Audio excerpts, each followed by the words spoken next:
And the issue here is these people, by the way, they've lived here 55 years. They've never had this happen.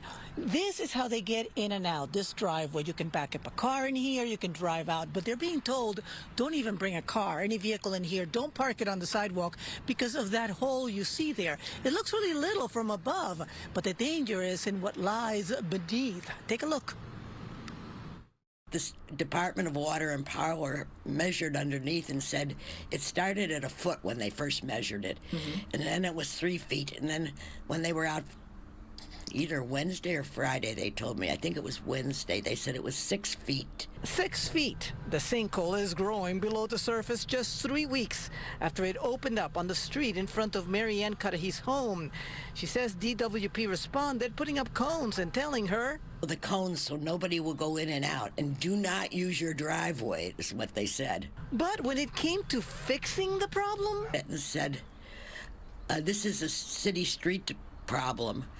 So they referred it to City Streets, who opened a claim or order, whatever you call it, and they said at that point in time that it wasn't their problem. It was the water department. It's a water leak. Okay. So 5 times since then, the water department has been out.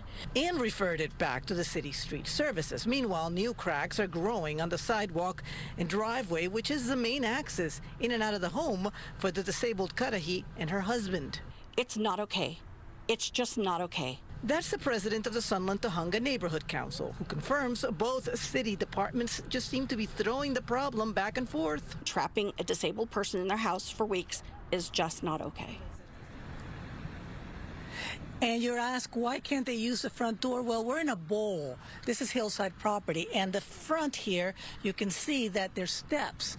Now, again, the retirees, they don't have a lot of money. It's not like they can redo this whole front so that they can go in and out in a wheelchair. We did reach out to the city to ask about this. Because it is a holiday, they did acknowledge that there is a case. They're looking into it, but they could not get back to us today with an answer. But we're going to stay on this and see what happens because the neighbors are really concerned about this. The whole thing. I'm Christina Gonzalez, live in Tujunga. Back to you guys in the studio.